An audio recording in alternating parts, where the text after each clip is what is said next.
Mathematics के topic में evaluation and assessment के बारे में पढ़ने वाले हैं। बहुत ही इम्पोर्टेंट टॉपिक है और इस टॉपिक में से काफ़ी ज़्यादा क्वेश्चन हर साल आते हैं। आपने अगर हमारी जनरल पैडागोजी पढ़ ली है तो उसमें भी एक इवैल्यूएशन एंड असेसमेंट टॉपिक था। इस वीडियो में बहुत सारी चीज़ें उस वीडियो से सिमिलर होंगी, लेकिन हम फिर भी उनको यहाँ पे रिपीट करेंगे ताकि आपको सारा मटेरियल मैथ्स की पैडागोजी का एक जगह पे मिल जाए। ठीक है, लेकिन अगर आपने जनरल पैडागोजी पढ़ ली है, मैं फिर रिपीट कर रहा हूँ, तो शायद आपको इस वीडियो में बहुत सारा ऐसा लगे कि थिंग्स रिपीटेड हैं। तो मैं ये ऑलरेडी बता चुका हूँ कि हाँ वो रिपीटेड होंगी, लेकिन जस्ट कि आपको जब आप मैथ्स की पैडागोजी कर रहे हैं तो सारी चीज़ें उस पैडागोजी से रिलेटेड एक जगह जगह पे मिल जाएं। हमने उन चीज़ों को दोबारा यहाँ पे इंक्लूड कर दिया है। अगर आपको वो पहले अच्छे से समझ आ गई थी तो आप उनको छोड़ सकते हैं और वीडियो को फास्ट फॉरवर्ड करके ऐसे कंसेप्ट्स के ऊपर जा सकते हैं जो आपको नहीं आते हैं। तो प्लीज़ इस वीडियो को देखिएगा ज़रूर, छोड़िएगा नहीं। जो चीज़ पढ़ चुकी है उससे थोड़ा फॉरवर्ड करके आगे जाके जो चीज़ नहीं पढ़ी है उसको ज़रूर समझ लीजिएगा। चलिए देखते हैं इस चैप्टर में हम क्या पढ़ने वाले हैं। सबसे पहले हम पढ़ने वाले हैं सीसीई के बारे में, जिसको कि हम कंटिन्यूअस एंड कॉम्प्रिहेंसिव इवैल्यूएशन भी कहते हैं। ये हम पहले भी एक अपनी जो जनरल पैडागोजी है उसमें पढ़ चुके हैं, लेकिन मैथ्स की पैडागोजी करते हुए हम सीसीई को थोड़ा रिवाइज करेंगे। जिन्होंने पैडागोजी यानी कि जनरल पैडागोजी ऑलरेडी पढ़ ली है वो इस कंसेप्ट को अच्छे से जानते हैं। वो वीडियो के इस पार्ट को जल्दी जल्दी से आगे ले जा सकते हैं, क्योंकि उनको ये कंसेप्ट ऑलरेडी समझ आया हुआ है और वो जानते हैं कि सीसीई होता क्या है। उसके बाद हम डिस्कस करेंगे टेक्निक्स ऑफ इवेल्युएशन पे। इसमें से भी कुछ पार्ट हम जो जनरल पैडागोजी है उसमें डिस्कस कर चुके हैं, लेकिन मैथ्स की पैडागोजी में फिर हम इसको थोड़ा सा रिवाइज करेंगे और थोड़ी नई टेक्निक्स के बारे में भी जानेंगे। और उसके बाद हम ओपन एंडेड और क्लोज एंडेड क्वेश्चंस के बारे में जानेंगे। इसको भी हम जनरल पैडागोजी में पहले पढ़ चुके हैं, लेकिन हम इसको फिर थोड़ा सा यहाँ से रिवाइज करेंगे और पास्ट ईयर पेपर्स में जो इनसे रिलेटेड क्वेश्चंस आए हैं वो करेंगे। तो मैं बस आपको शुरू करने से पहले इतना ही बताना चाहूंगा कि जिन्होंने evaluation and assessment topic general pedagogy में ऑलरेडी पढ़ लिया है उनको ये वीडियो बहुत ज़्यादा फैमिलियर लगेगा। उनको लगेगा कि ये सब कुछ वो पहले पढ़ चुके हैं। तो हमने भी काफ़ी पार्ट उसी टॉपिक से उठाया है जो कि आपके लिए बिल्कुल ही ऐसा लगेगा कि आप ये पहले देख चुके हैं। कुछ नया पार्ट भी ऐड किया है। तो ओवरऑल जहां भी आपको लगे कि आप ये पहले पढ़ चुके हैं, देख चुके हैं, तो वहां आप जल्दी जल्दी फॉरवर्ड करके वीडियो को आगे बढ़ाएं और जो भी नया पार्ट मिले उसको समझें। हम इस टॉपिक को छोड़ना इसलिए नहीं चाहते थे ये कहकर कि हमने ये टॉपिक ऑलरेडी कवर कर दिया है जनरल पैडागोजी में, क्योंकि कहीं ना कहीं मैथ्स के पर्सपेक्टिव से इस टॉपिक में कुछ नया जानना जरूरी है और उस चीज को भी हम इस वीडियो में जानेंगे। ये समझने से पहले कि सीसीई है क्या, यानी कि कंटिन्यूस एंड कॉम्प्रिहेंसिव इवैल्यूएशन का मतलब क्या है और इसकी जरूरत क्यों है, ये जानना बहुत जरूरी है कि ट्रेडिशनल इवैल्यूएशन सिस्टम क्या था और उसके क्या ड्रॉबैक्स थे। हम सब ने ट्रेडिशनल इवैल्यूएशन सिस्टम देखा है। ट्रेडिशनल इवैल्यूएशन सिस्टम में साल में 2 बार पेपर होते थे जो कि पेन एंड पेपर टेस्ट होते थे। हर पेपर 2 या 3 घंटे का होता था। जो फाइनल पेपर होते थे उनमें मिड टर्म का सिलेबस भी पूछा जाता था, तो सिलेबस बहुत ज्यादा हो जाता था। और उस इवैल्यूएशन सिस्टम में स्पोर्ट्स और एक्स्ट्रा करिकुलर एक्टिविटीज को कोई इंपॉर्टेंस नहीं दी जाती थी, मतलब इन चीजों के कुछ भी मार्क्स नहीं होते थे। अब इस ट्रेडिशनल इवैल्यूएशन सिस्टम में होता क्या था, अब ट्रेडिशनल इवैल्यूएशन सिस्टम पे बच्चों पे बहुत ज्यादा प्रेशर आ जाता था, क्योंकि एक एग्जाम को 3 घंटे बैठकर लिखना कोई आसान बात नहीं थी। दूसरा, सिलेबस इतना ज्यादा हो जाता था कि बच्चे चीजों को रट्टा मारने लग जाते थे और अंडरस्टैंडिंग पे बिल्कुल भी ध्यान नहीं देते थे। तीसरा ड्रॉबैक ये है कि सिर्फ एकेडमिक सब्जेक्ट्स को ही इंपॉर्टेंस दी जाती थी। स्पोर्ट्स और म्यूजिक को बिल्कुल नेग्लेक्ट किया जाता था। इससे बच्चे पढ़ाई में तो आगे निकल जाते थे, पर बाकी एरियाज में बहुत पीछे रह जाते थे और उनकी पर्सनैलिटी पूरी तरह से डेवलप नहीं होती थी। तो इन्हीं ड्रॉबैक्स को देखते हुए राइट टू एजुकेशन एक्ट के अंदर सीसीई को मैंडेटरी किया गया। सीसीई का मतलब है continuous and comprehensive evaluation. CCE को हम वीडियो के आने वाले पार्ट में बहुत डिटेल में और डीप में समझेंगे। चलिए अब जानते हैं डिटेल में कि सीसीई है क्या। सीसीई का मतलब है continuous and comprehensive evaluation. CCE का जन्म राइट टू एजुकेशन एक्ट के अंडर हुआ। राइट टू एजुकेशन एक्ट ने सीसीई को हर स्कूल में मैंडेटरी कर दिया था। जैसे कि नाम सीसी का मतलब है कंटिन्यूस एंड कॉम्प्रिहेंसिव इवैल्यूएशन। इसके दो एस्पेक्ट्स हैं, कंटिन्यूस और कॉम्प्रिहेंसिव। कंटिन्यूस इवैल्यूएशन का मतलब है कि इवैल्यूएशन कंटिन्यूस होगी। जैसे कि ट्रेडिशनल इवैल्यूएशन सिस्टम में असेसमेंट यानी कि इवैल्यूएशन सिर्फ साल में एक या दो बार की जाती थी, कंटिन्यूस इवैल्यूएशन में ऐसा बिल्कुल भी नहीं है। कंटिन्यूस इवैल्यूएशन में असेसमेंट ऑन कंटिन्यूस बेसिस होगी कि वो पूरा साल चलती रहेगी। कॉम्प्रिहेंसिव इवैल्यूएशन का मतलब है कि आपकी इवैल्यूएशन एकेडमिक सब्जेक्ट्स के साथ साथ बाकी एरियाज में भी होगी, जैसे कि स्पोर्ट्स, म्यूजिक। तो जैसा कि ट्रेडिशनल इवैल्यूएशन सिस्टम में आपकी इवैल्यूएशन सिर्फ एकेडमिक सब्जेक्ट्स पे होती थी, कॉम्प्रिहेंसिव इवैल्यूएशन में ऐसा बिल्कुल नहीं है। इसमें आपके सारे एरियाज पे ध्यान दिया गया है, चाहे वो एकेडमिक हो, चाहे वो आपकी पर्सनैलिटी का हिस्सा हो, जैसे कि स्पोर्ट्स, म्यूजिक, गेम्स एक्सेट्रा। जैसा कि मैंने आपको बताया कि कंटिन्यूस इवैल्यूएशन कंटिन्यूस बेसिस पे होती है। इसमें यह नहीं होता कि साल में एक या दो एग्जाम लेकर आपकी इवैल्यूएशन कर दी जाती है। अब कंटिन्यूस इवैल्यूएशन को भी दो भाग में बांटा गया है, पहला है कंटिन्यूअल एस्पेक्ट और दूसरा है पेरियोडिसिटी एस्पेक्ट। कंटिन्यूअल एस्पेक्ट का मतलब है कि आपकी इवैल्यूएशन निरंतर यानी कि कंटिन्यूअस चलती रहेगी। यह इवैल्यूएशन तब होती है जब टीचर आपको क्लास में पढ़ा रही होती है। इसको हम फॉर्मेटिव असेसमेंट भी कहते हैं। दूसरा एस्पेक्ट है पेरियोडिसिटी एस्पेक्ट। पेरियोडिसिटी एस्पेक्ट का मतलब है कि आपकी इवैल्यूएशन कुछ पेरियोडिसिटी के बाद होगी, मतलब कुछ टाइम के बाद होगी। इसको हम समेटिव असेसमेंट भी कहते हैं। जो भी आपके टेस्ट यूनिट या टर्म के एंड में होते हैं वो समेटिव असेसमेंट के अंदर ही आते हैं। अब हम फॉर्मेटिव असेसमेंट और समेटिव असेसमेंट को बहुत ज्यादा डेप्थ में पढ़ेंगे ताकि आपको क्लैरिटी हो जाए कि इन दोनों का क्या मतलब है और इन दोनों में क्या डिफरेंस है। जैसा कि मैंने आपको बताया कि जो फॉर्मेटिव असेसमेंट होती है वो टीचर क्लास में पढ़ाते पढ़ाते ही करती है, मतलब वो आपकी एक रेगुलर क्लास का पार्ट होती है।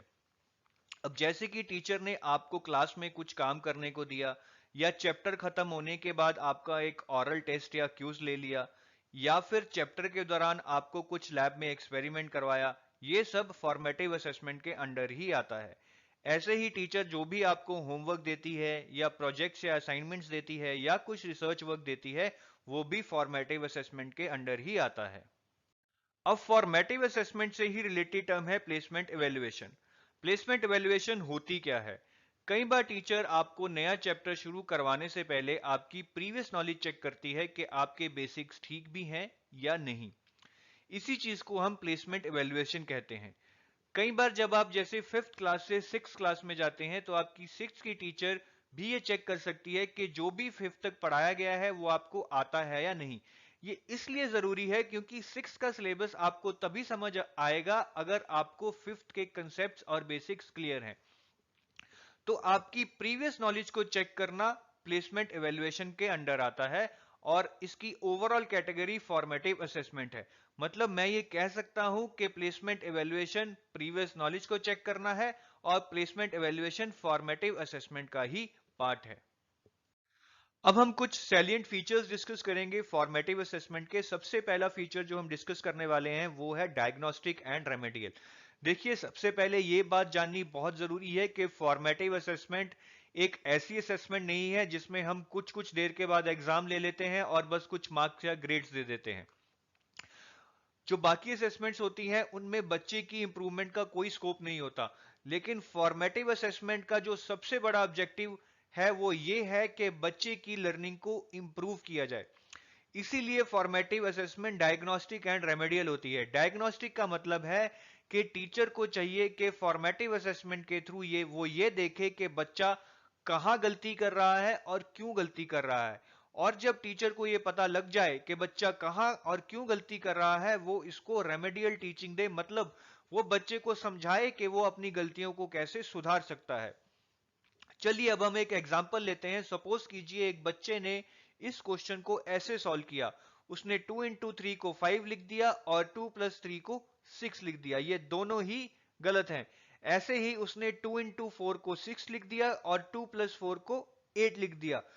ये दोनों भी गलत हैं। अब अगर टीचर देखेगी तो उसको पता लग जाएगा कि उसने सारे क्वेश्चन गलत किए हैं और एक तरह से वो ये समझ सकती है कि बच्चा तो बिल्कुल ही नालायक है। लेकिन अगर टीचर अच्छे से एनालाइज करे तो उसको पता लग जाएगा कि बच्चे ने क्वेश्चन तो गलत किए हैं, लेकिन अगर उसका एक कंसेप्ट ठीक कर दिया जाए तो शायद वो सारे क्वेश्चन ठीक कर दे। जो बच्चे का कंसेप्ट गलत है वो ये है कि वो इंटू को प्लस मान रहा है, क्योंकि उसने 2 into 3 को 2+3 समझा और 5 लिख दिया, और वो प्लस को इंटू मान रहा है क्योंकि उसने 2+3 को 2 into 3 करके 6 लिख दिया। ऐसे ही आप देखेंगे यहां पे भी उसने सेम गलती की है, 2 into 4 को उसने 2+4 माना और 6 लिख दिया, और 2+4 को 2 into 4 माना और 8 लिख दिया। तो टीचर अगर ये चीज डायग्नोज कर दे और बच्चे को ये समझा दे कि ये इंटू है, प्लस नहीं है, और 2 into 3 6 होता है, और टीचर ये भी समझा दे कि ये प्लस इंटू नहीं है बल्कि प्लस है, तो 2+3 5 होना चाहिए ना कि 6। तो आप देख सकते हैं कि एक छोटी सी चीज को डायग्नोज करके टीचर बच्चे के कितने बड़े कंसेप्ट को सुधार सकती है। तो इसी को हम रेमेडियल टीचिंग भी कहते हैं, जिसमें टीचर बच्चे की गलती को सुधारने के लिए बच्चे को समझाती है कि वो कहां गलती कर रहा है और उस गलती को कैसे सुधारा जा सकता है। अब डायग्नोस्टिक और रेमेडियल टीचिंग में सिर्फ यही नहीं है कि सिर्फ बच्चे की गलतियों को ही सुधारा जाए। डायग्नोस्टिक और रेमेडियल टीचिंग में फीडबैक टू टीचर्स भी होता है, मतलब टीचर्स को भी फीडबैक मिलती है कि जो वो पढ़ा रहे हैं, जिस तरीके से पढ़ा रहे हैं, क्या वो तरीका सही है। अब सपोज कीजिए टीचर ने क्लास में कून का कंसेप्ट समझाया, उसके बाद टीचर ने उस चैप्टर पे टेस्ट लिया तो सारे बच्चे फेल हो गए। अब टीचर को यह समझ आ गया होगा कि क्योंकि ये किसी भी बच्चे को समझ नहीं आया है, इसका मतलब है कि कहीं ना कहीं टीचर के समझाने में ही गलती है। उसके बाद जब टीचर बच्चों से पूछती है कि उन्हें क्यों नहीं समझ आया, तो बच्चों ने बताया कि उन्हें कौन का कंसेप्ट इसलिए समझ नहीं आया क्योंकि आज तक उन्होंने कहीं कौन देखा ही नहीं है। इसके बाद टीचर ने क्लास में एक कोन लेकर आई और बच्चों को उस कोन को दिखाया और फिर कोन का कंसेप्ट समझाया, तो बच्चों को बिल्कुल अच्छी तरह से समझ आ गया। और जब उसके बाद फॉर्मेटिव असेसमेंट यानी कि क्विज या ऑरल टेस्ट लिया तो बच्चों के बहुत ज्यादा अच्छे नंबर आए। अब फॉर्मेटिव असेसमेंट में सेल्फ असेसमेंट का कंपोनेंट भी होता है, क्योंकि जब भी फॉर्मेटिव असेसमेंट की जाती है तो बच्चे ये एनालाइज कर सकते हैं कि उन्होंने टेस्ट में कहां गलतियां की और वो अपनी गलतियां कैसे सुधार सकते हैं। Formative assessment builds on prior knowledge, जैसे कि मैंने आपको बताया कि फॉर्मेटिव असेसमेंट का ही पार्ट प्लेसमेंट एवेल्युएशन है, जहां टीचर बच्चे को नई चीज शुरू करवाने से पहले उसकी एग्जिस्टिंग नॉलेज को टेस्ट करती है। इसलिए हम कह सकते हैं कि formative assessment builds on prior knowledge के वो एक स्ट्रक्चर वे में बच्चे को पढ़ाने में हेल्प करती है। तीसरी है learning in cooperation with peers. Formative assessment के बाद बच्चे ये देख सकते हैं कि जो बच्चे अच्छे कर रहे हैं, मतलब उनको कंसेप्ट समझ आ गया है, और जिन बच्चों को ये कंसेप्ट समझ नहीं आया है वो उन बच्चों से जिनको कंसेप्ट समझ आया है उनसे सीख सकते हैं, उनसे पूछ सकते हैं। तो अभी हमने फॉर्मेटिव असेसमेंट को डिटेल में पढ़ा, अब हम पढ़ेंगे समेटिव असेसमेंट को डिटेल में। जैसे कि मैंने आपको बताया था, समेटिव असेसमेंट वो असेसमेंट होती है जो यूनिट या टर्म के एंड में की जाती है। ये फॉर्मेटिव असेसमेंट से बिल्कुल अलग होती है, क्योंकि फॉर्मेटिव असेसमेंट वो असेसमेंट होती है जो क्लास में रेगुलरली बच्चों को पढ़ाते हुए की जाती है।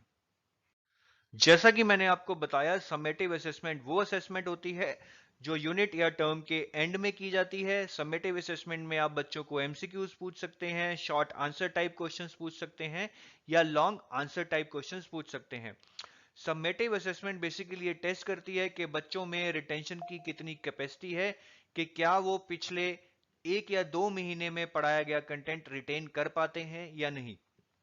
लेकिन समेटिव असेसमेंट में भी एक चेंज किया गया है कि जो सिलेबस फर्स्ट टर्म में कवर हो जाता है उसको सेकंड टर्म में रिपीट नहीं किया जाता है, क्योंकि सिलेबस ज्यादा होने से बच्चे प्रेशर में आ जाते हैं, इसीलिए उस सिलेबस को रिपीट नहीं किया जाता है।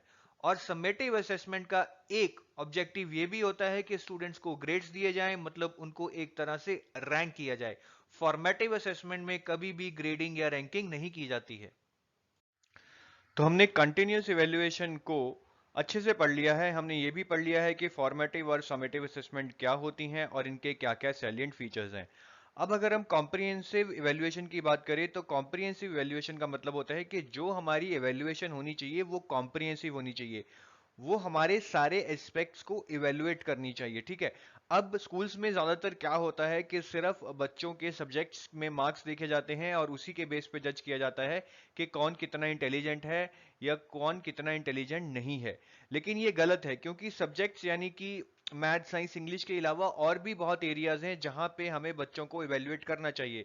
जैसे कि एक्स्ट्रा करिकुलर एक्टिविटीज में, स्पोर्ट्स में, म्यूजिक में, ठीक है। तो ये सब चीजें भी इवेल्युएट होनी बहुत जरूरी है, क्योंकि ये जरूरी नहीं है कि बच्चा आगे जाके सॉफ्टवेयर इंजीनियर या डॉक्टर ही बने, वो म्यूजिक या स्पोर्ट्स में भी अच्छा नाम कमा सकता है। तो कॉम्प्रिहेंसिव इवैल्यूएशन में बेसिकली हम स्कॉलिस्टिक और को स्कॉलिस्टिक एस्पेक्ट्स को अ, के बारे में इवेल्युएट करते हैं। स्कॉलिस्टिक एस्पेक्ट्स मतलब हमारे सब्जेक्ट्स यानी कि मैथ, साइंस, इंग्लिश, जो हमारे नेचुरल सब्जेक्ट्स हैं और जिन पे स्कूल्स में हमेशा स्ट्रेस दिया जाता है, लेकिन उसके साथ साथ कॉम्प्रिहेंसिव इवैल्यूएशन में को स्कॉलिस्टिक एस्पेक्ट्स को भी इवैल्यूएट करना जरूरी है। को स्कॉलिस्टिक एस्पेक्ट्स मतलब जैसे कि म्यूजिक, डांस, स्पोर्ट्स, ठीक है। तो स्कूल्स में आजकल बहुत ज्यादा स्ट्रेस दिया जाता है कि स्कॉलिस्टिक एस्पेक्ट्स यानी कि सब्जेक्ट्स के साथ साथ को स्कॉलिस्टिक यानी कि एक्स्ट्रा करिकुलर एक्टिविटीज को भी स्ट्रेस दिया जाए और उनको अच्छे से इवैल्यूएट किया जाए कि कैसा बच्चा इनमें कैसा परफॉर्म कर रहा है।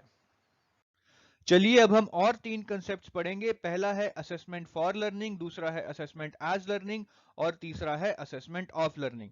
हम इनको तीनों को एक एक करके पढ़ेंगे और देखेंगे कि इन तीनों का क्या मतलब है, और ये भी समझेंगे कि इन तीनों में आखिर में फर्क क्या है।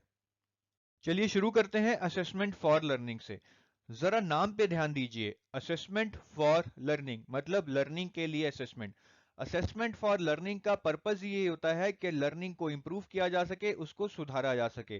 सेम चीज हमने फॉर्मेटिव असेसमेंट में भी पढ़ी थी और इसीलिए असेसमेंट फॉर लर्निंग को फॉर्मेटिव असेसमेंट भी कहा जाता है। अब हम इसके कुछ करेक्टरिस्टिक्स डिस्कस कर लेते हैं। पहला तो ये है कि हैपन्स ड्यूरिंग लर्निंग, कि असेसमेंट फॉर लर्निंग पढ़ाई के दौरान होती है, पढ़ाई के बाद नहीं होती। इसीलिए हम इसको असेसमेंट फॉर लर्निंग कहते हैं, क्योंकि इस असेसमेंट से हम ये पता लगा सकते हैं कि कहाँ कहाँ हमें लर्निंग को इंप्रूव करना है। Investigative tool, assessment for learning एक इन्वेस्टिगेटिव टूल की तरह एक्ट करती है, क्योंकि इससे यह पता लगाया जा सकता है कि बच्चे क्या सीख रहे हैं और क्या नहीं सीख रहे हैं। डायग्नोस्टिक एंड रेमेडियल, मतलब असेसमेंट फॉर लर्निंग हमें डायग्नोस्टिक और रेमेडियल टीचिंग में हेल्प करती है। डायग्नोस्टिक टीचिंग का मतलब है कि इससे पता लगाया जा सकता है कि बच्चे कहाँ गलतियां कर रहे हैं, क्यों गलतियां कर रहे हैं और उनके कौन से कंसेप्ट बिगड़ गए हैं, मतलब उनकी गलतियों को कैसे सुधारा जा सकता है। रेमेडियल टीचिंग का मतलब है कि हम उन गलतियों को सुधारने के लिए बच्चों को स्पेशल गाइडेंस या अटेंशन देंगे और उनके कंसेप्ट्स को क्लियर करेंगे। चौथा कैरेक्टरिस्टिक है इफेक्टिवनेस ऑफ टीचिंग मेथडोलॉजीज, मतलब असेसमेंट फॉर लर्निंग से टीचर ये पता लगा सकती है कि ओवरऑल क्लास में बच्चे समझ भी रहे हैं या नहीं। अगर बच्चे नहीं समझ रहे हैं तो इसका मतलब है कि जो टीचर की टीचिंग मेथडोलॉजीज है उनमें कहीं ना कहीं कमी है और उनको सुधारने की जरूरत है।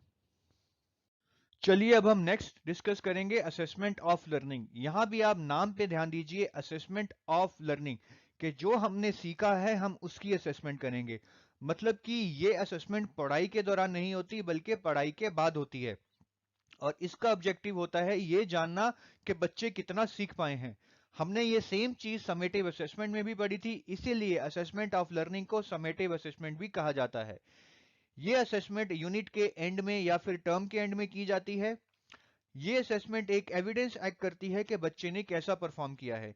जैसे कि अगर आप स्कूल से कॉलेज में जाते हैं तो कोई भी एजुकेशनल इंस्टीट्यूशन आपके मार्क्स के बारे में पूछेगा, और वहां पे आपके ये मार्क्स एक तरह से एविडेंस एक्ट करेंगे कि आपकी परफॉर्मेंस कैसी रही है। इसी तरह अगर आप कॉलेज के बाद नौकरी लेना चाहते हैं तो आपके एम्प्लॉयर्स भी आपके मार्क्स पूछेंगे, और ये मार्क्स एक एविडेंस एक्ट करेंगे कि आपने कॉलेज में कैसा परफॉर्म किया है। इसके बाद असेसमेंट ऑफ लर्निंग एक तरह से आपकी लाइफ के कुछ डिसीजंस को भी इम्पैक्ट करता है, क्योंकि असेसमेंट ऑफ लर्निंग यानी कि समेटिव असेसमेंट में जैसी परफॉर्मेंस रहती है आप उसी के बेस पे डिसाइड करते हैं कि आपको आगे जाके क्या करना है। जैसे कि अगर कोई बच्चा मैथ्स में अच्छा परफॉर्म करता है तो वो डिसाइड करता है कि मैं आगे जाके इंजीनियर या साइंटिस्ट बनूंगा, जबकि अगर कोई बच्चा बायोलॉजी में अच्छा परफॉर्म करता है तो वो डिसाइड करता है कि वो आगे जाके डॉक्टर बनेगा। चलिए अब पता करते हैं कि असेसमेंट एज लर्निंग है क्या। असेसमेंट एज लर्निंग एक कंसेप्ट है जिसमें बच्चा अपने आप के बारे में सोचता है और ये पता लगाता है कि कौन सी टेक्निक उसको कोई कंसेप्ट सीखने के लिए सबसे अच्छी है। जैसे कि कुछ बच्चे किताब से पढ़ना पसंद करते हैं, जबकि कुछ बच्चे प्रैक्टिकल या एक्सपेरिमेंट करके सीखना पसंद करते हैं। तो असेसमेंट एज लर्निंग में बेसिकली बच्चा सेल्फ असेसमेंट करेगा, वो अपनी लर्निंग पे रिफ्लेक्ट करेगा कि कौन से तरीकों से वो बेहतर सीख पाता है। असेसमेंट एज लर्निंग में बच्चा अपनी लर्निंग की खुद रिस्पॉन्सिबिलिटी लेता है, मतलब वो खुद डिसाइड करता है कि उसको क्या पढ़ना है, कब पढ़ना है और कैसे पढ़ना है। टीचर का रोल बस एक फैसिलिटेशन का होता है कि वो बच्चे के साथ रहे, उसको गाइड करे, उसको मोटिवेट करे। तो बेसिकली हम ये कह सकते हैं कि असेसमेंट एज लर्निंग पूरी तरह स्टूडेंट सेंटर्ड लर्निंग होती है। चलिए क्वेश्चन करते हैं जो पास्ट ईयर में आ चुका है। क्वेश्चन है maths lab activities can be use for. अभी हमने थोड़ी देर पहले देखा है कि जो फॉर्मेटिव असेसमेंट होती है, जो हम पढ़ते पढ़ते करते हैं ताकि हम ये जान पाएं कि बच्चा कितना समझ गया है, कहाँ कमी है और टीचर के पढ़ाने में भी क्या कमी है या क्या चेंज लाया जा सकता है, वो फॉर्मेटिव असेसमेंट होती है। और जो लैब एक्टिविटीज होती हैं उनका यूज फॉर्मेटिव असेसमेंट में किया जाता है। तो इसके लिए इसका आंसर होगा ऑप्शन नंबर 1। बहुत ही डायरेक्ट क्वेश्चन है, बहुत ही आसान क्वेश्चन है। नेक्स्ट क्वेश्चन करते हैं। In class 7th the teacher taught the properties of all types of quadrilaterals. In the class test that followed after the unit, the teacher asked the problems on construction of quadrilateral. के class में teacher ने quadrilateral की properties के बारे में बताया और फिर जो क्लास टेस्ट हुआ वहां पे टीचर ने क्वाड्रिलेटरल कंस्ट्रक्ट करने के लिए कुछ प्रॉब्लम्स दी। मतलब कुछ ऐसे क्वेश्चंस थे जिनमें क्वाड्रिलेटरल को कंस्ट्रक्ट करने के लिए कहा गया था। No one in the class was able to perform in the test. The reason may be कि इसका क्या रीजन हो सकता है कि कोई भी बच्चा क्लास में उस टेस्ट में आए क्वेश्चन को नहीं कर पाया। अब देखिए क्वेश्चन क्या है कि टीचर ने क्लास में क्वाड्रिलेटरल्स की प्रॉपर्टीज के बारे में पढ़ा दिया, पर यह कहीं नहीं लिखा है कि उसने उनको क्वाड्रिलेटरल कंस्ट्रक्ट करना या बनाना सिखाया। लेकिन एग्जाम में क्या क्वेश्चन आ गया? एग्जाम में क्वेश्चन आ गया क्वाड्रिलेटरल को कंस्ट्रक्ट करने में। अब क्लास में बच्चे ये क्वेश्चन क्यों नहीं कर पाए? उसका रीजन क्या हो सकता है? पहली ऑप्शन है all the students of the class are dull. ये तो गलत है। कभी भी ऐसी ऑप्शन जो बताए कि बच्चे नालायक हैं, बच्चे ना समझ हैं, वो कभी भी आंसर नहीं होते हैं। दूसरी option, there is a gap between instructions given in the class and the assessment conducted. कि क्लास में जो इंस्ट्रक्शंस दी गई थी और असेसमेंट में जो पूछा गया था उसमें बहुत ज्यादा गैप था, इसलिए बच्चे ये क्वेश्चन को नहीं कर पाए। ये बिल्कुल सही है और यही इसका आंसर है, क्योंकि क्लास में बच्चों को क्वाड्रिलेटरल की प्रॉपर्टीज के बारे में बताया गया, क्वाड्रिलेटरल को कंस्ट्रक्ट करने के लिए नहीं बताया गया, जबकि पेपर में क्वाड्रिलेटरल कंस्ट्रक्ट करने के बारे में कहा गया। तो वहां पे गैप आ गया, क्योंकि जो क्वेश्चन पूछा गया था वो चीज तो बच्चों को समझाई नहीं गई थी, इसलिए इसका आंसर होगा ऑप्शन नंबर 2। नेक्स्ट टॉपिक है summative assessment of the unit mensuration can be done through. कि मैंसुरेशन पे हम समेटिव असेसमेंट कैसे कर सकते हैं? Project work, maths lab activity, paper pencil test या आईसीटी एक्टिविटी। इसका आंसर आईसीटी एक्टिविटी है। अभी शायद आपको ये समझ नहीं आ रहा होगा, लेकिन आने वाले वीडियोस, जो कि आने वाले लेसन्स हैं, उसमें हम आईसीटी एक्टिविटी के बारे में पढ़ेंगे। आईसीटी एक्टिविटीज बेसिकली वो एक्टिविटीज होती हैं जहां पे हम टेक्नोलॉजी को यूज करके पढ़ते हैं, जैसे कि कंप्यूटर्स का यूज करके, ठीक है, इंटरनेट का यूज करके। तो जो भी किसी टेक्नोलॉजी को यूज करके पढ़ा जाता है उसको आईसीटी एक्टिविटी कहते हैं। इसके बारे में हम आने वाले लेसन्स में पढ़ेंगे। लेकिन अभी के लिए समेटिव असेसमेंट मेंसुरेशन में कैसे हो सकती है, उसका आंसर आईसीटी एक्टिविटी। क्योंकि मेंसुरेशन में हम बहुत सारे फिगर्स, 3D मॉडल्स का यूज करते हैं और वो टेक्नोलॉजी का यूज करके अच्छे से दिखाए जा सकते हैं, बच्चों को समझाए जा सकते हैं। तो इसीलिए इसका आंसर होगा ऑप्शन नंबर 4। नेक्स्ट क्वेश्चन करते हैं। Formative assessment in mathematics eight primary stage includes. कि जो मैथमेटिक्स में फॉर्मेटिव असेसमेंट होती है प्राइमरी स्टेज पे, वो क्या इंक्लूड करती है? आइडेंटिफिकेशन ऑफ कॉमन एरर्स कुछ हद तक सही है, क्योंकि फॉर्मेटिव असेसमेंट में हम बच्चों के एरर्स ढूंढते हैं ताकि हम ये पता लगा पाएं कि बच्चे कहां गलतियां कर रहे हैं और उन गलतियों को कैसे सुधारा जा सकता है। एक बार बाकी ऑप्शंस भी देख लेते हैं। दूसरी ऑप्शन है testing of procedural knowledge and analytical abilities के फॉर्मेटिव असेसमेंट में हम बच्चों की प्रोसीजरल नॉलेज को टेस्ट करते हैं और उनकी एनालिटिकल एबिलिटीज को भी टेस्ट करते हैं। ये इसका आंसर नहीं है। हम असेसमेंट में करते हैं लेकिन फॉर्मेटिव असेसमेंट में हम एनालिटिकल एबिलिटीज को टेस्ट नहीं करते हैं। Grading and ranking of students, ये भी गलत है। फॉर्मेटिव असेसमेंट का यूज कभी भी ग्रेडिंग एंड रैंकिंग में नहीं किया जाता है। फोर्थ ऑप्शन है identification of learning gaps and deficiencies in teaching, कि हम ये पता लगा पाएं कि बच्चे कहां चीजों को समझ नहीं पा रहे हैं, कहां उनकी लर्निंग में गैप आ रहा है और कहां टीचिंग में डेफिशिएंसी है, मतलब टीचर किस चीज को अच्छे तरीके से नहीं पढ़ा पा रही है। और यही इसका आंसर है, क्योंकि हमने पढ़ा है कि फॉर्मेटिव असेसमेंट का सबसे बड़ा फीचर है diagnostic and remedial teaching. Diagnostic and remedial teaching का मतलब यही है कि हम लर्निंग में गैप्स ढूंढ पाएं और ये पता लगा पाएं कि टीचर कहां गलतियां कर रही है, कहां अच्छा पढ़ा रही है, और हम उन गलतियों को फिर सुधार पाएं, जिसको कि हम रेमेडियल टीचिंग कहते हैं। चलिए नेक्स्ट क्वेश्चन करते हैं। अ टीचर आज Shailja of class 5th about perimeter of figure, कि एक टीचर शैलजा को जो कि 5th क्लास में है वो फिगर के पेरीमीटर के बारे में पूछती है। अब वो शैलजा को ये भी कहती है कि वो उसके सॉल्यूशन को अपने वर्ड्स में डिस्क्राइब करे। शैलजा ने क्वेश्चन तो अच्छे से सॉल्व कर लिया था, सही आंसर भी निकाल लिया था, लेकिन जब वो अपने वर्ड्स में उस क्वेश्चन के सॉल्यूशन को एक्सप्लेन करने लगी तो वो एक्सप्लेन ना कर पाई। ये क्या रिफ्लेक्ट करता है? अब देखिए, बहुत जेनरिक सा क्वेश्चन है, ये किसी भी थ्योरी से रिलेटेड नहीं है। ऐसे क्वेश्चन को करने के लिए आपको कोई भी चीज नहीं समझा पाएगा, कहीं भी ऐसे क्वेश्चन को करने की टिप एंड ट्रिक नहीं दी होगी। बहुत जेनरिक क्वेश्चन है, ठीक है। ये क्वेश्चन उसी तरह का है कि आप ब्रेकफास्ट में क्या क्या खाते हैं, ठीक है, जिसका आंसर होगा ब्रेड, बटर, परोठा, दही। तो बहुत आसान क्वेश्चन है, ठीक है। तो क्वेश्चन क्या है कि शैलजा जो कि क्लास 5th में है, टीचर ने उसको क्वेश्चन सॉल्व करने के लिए दिया, शैलजा ने क्वेश्चन अच्छे से सॉल्व कर दिया, लेकिन जब वो उस क्वेश्चन को एक्सप्लेन करने लगी, अपने वर्ड्स में समझाने लगी, तो ना कर पाई। ये क्या रिफ्लेक्ट करता है? Poor understanding of concept. ये यही गलत हो जाएगा, क्योंकि शैलजा ने क्वेश्चन को सही से सॉल्व कर दिया था तो उसका कंसेप्ट तो ठीक है। तो poor understanding of concept of perimeter, ये इसका आंसर नहीं हो सकता है। Lower language proficiency and lower order mathematical proficiency, के ना तो उसका लैंग्वेज पे होल्ड है ना ही मैथमेटिक्स पे होल्ड है। ये भी गलत है, क्योंकि उसने मैथमेटिक्स का क्वेश्चन सॉल्व तो कर लिया लेकिन उसको एक्सप्लेन नहीं कर पाई, मतलब अपनी लैंग्वेज में बता नहीं पाई। तो उसका मैथमेटिक्स तो अच्छा है लेकिन शायद उसमें लैंग्वेज प्रोफिशिएंसी नहीं है। तीसरा ऑप्शन है lower language proficiency and higher order mathematical proficiency. ये बिल्कुल सही है, क्योंकि उसने क्वेश्चन सॉल्व कर लिया, ठीक सॉल्व कर लिया, इसलिए उसमें हायर ऑर्डर मैथमेटिकल प्रोफिशिएंसी है, लेकिन वो उस क्वेश्चन को अपने वर्ड्स में एक्सप्लेन नहीं कर पाई, इसलिए उसमें लोअर लैंग्वेज प्रोफिशिएंसी है। तो इसका आंसर होगा ऑप्शन नंबर 3। चलिए नेक्स्ट क्वेश्चन करते हैं। In class second concept of even number and odd number was introduced by activity of pairing the given number with concrete objects.